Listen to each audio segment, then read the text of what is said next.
Prendre en charge la douleur chronique en milieu psychiatrique, beaucoup de malades n'osent pas faire le lien entre leur douleur physique et psychique, mais c'est pourtant ici, au cœur de l'hôpital Saint-Jean-de-Dieu de Lyon, qu'est né le premier et unique centre d'évaluation et de traitement de la douleur en psychiatrie de France, un projet innovant initié par Jean-Pierre Lassaigne. Il a été concrétisé en 2009 avec l'arrivée d'un algologue, médecin spécialisé dans la prise en charge de la douleur.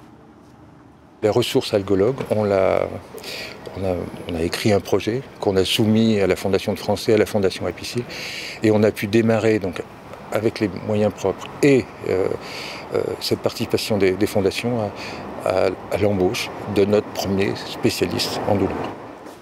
Je pense que ça a été un vrai coup de main, parce que c'était un peu un pari, parce que c'est la seule structure en France qui existe de ce type-là. Je ne sais pas comment on aurait pu démarrer autrement.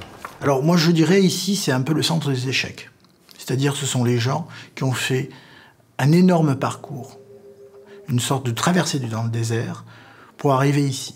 Tout simplement parce que c'est le dernier rempart en quelque sorte. Donc on n'a pas des patients faciles, on a des patients compliqués avec des histoires très complexes, lourdes, chargées en émotions, et pour lesquelles ces patients viennent nous livrer, viennent déposer de l'information, et c'est à nous de trier en quelque sorte ce type d'informations et de pouvoir les aider pour mieux éclaircir en fin de compte leurs problématiques. Ça peut brûler comme si j'avais dans la jambe un tuyau, genre où on versait de l'huile bouillante avec des aiguilles. C'est les deux jambes, une seule jambe? Essentiellement la droite, mais ça commence à partir sur la gauche. Mettre des mots sur une douleur qui hante son quotidien, un exercice presque nouveau pour Olivier qui a pourtant un lourd passé médical. Du côté droit, celui-là. Hospitalisé plusieurs mois en psychiatrie, il souffre quotidiennement des complications d'une opération d'une hernie discale. Il vient désormais aux consultations en hôpital de jour. Il a l'impression de ne trouver qu'ici des réponses à ses souffrances.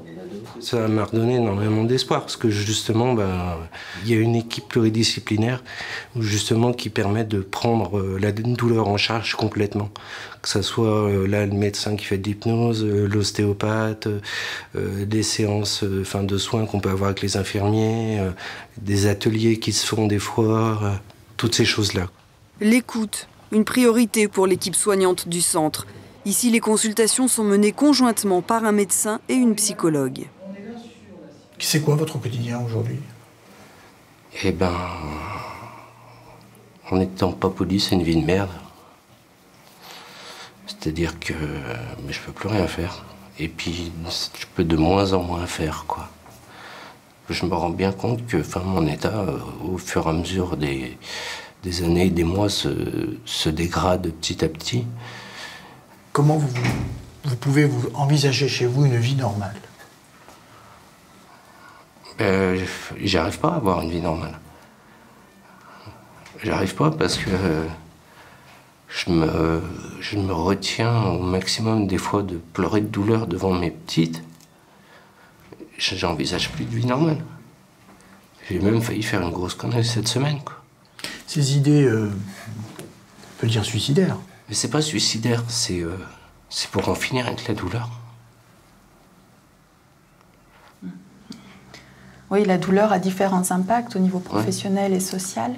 Et nous, ce qu'on peut reprendre en psychothérapie, ça va être comment la douleur, quel impact elle a eu sur votre quotidien et comment vous pouvez avoir, au fur et à mesure, essayer de soulager un peu la souffrance qui est liée à cette douleur. Non, parce que là, en plus, justement, le fait de ne plus travailler, vous n'avez plus de vie sociale. C'est comme si il y avait deux voies de chemin de fer. Il y a ceux qui travaillent, qui ont une vie sociale, et vous avez votre voie de chemin de fer, vous êtes tout seul, et vous êtes en parallèle de la société. On ne peut pas dissocier et d'avoir une consultation uniquement limitée sur la partie somatique sans prendre compte de la partie psychique. Et si on n'aborde pas clairement cette voie, notamment la prise en charge psychique, parce que la prise en charge psychique fait peur. Les gens ont du mal à aller voir un psychiatre, ont du mal à aller voir un psychologue. Lorsqu'on fait cette consultation conjointe, ça les rassure beaucoup sur le fait qu'on va y aller doucement, qu'on va pas se confronter à nos traumatismes, mais qu'on va essayer d'aborder la douleur dans ses conséquences, mais aussi aller regarder ce qui dans le passé a pu être compliqué et qui résonne encore. Et là, on a vraiment une prise en charge globale, une analyse globale de la situation. Ce centre unique de prise en charge de la douleur psychiatrique est devenu une référence dans le paysage médical régional. Le nombre de consultations devrait continuer à augmenter dans les prochaines années. On sait très bien que c'est un centre qui va évoluer. Je rappelle que nous prenons en charge les malades douloureux chroniques atteints d'une pathologie mentale. Et il faut bien se rappeler que 1% de la population est atteinte de pathologie schizophrénique. Nous avons plus de 4 à 5% de troubles de la personnalité, 5 à 6% de dépression, voire plus. Donc, ce qui veut dire qu'il y a une patientèle qui est énorme et pour lesquelles la prise en charge doit être le plus adaptée. C'est pour ça que notre centre existe.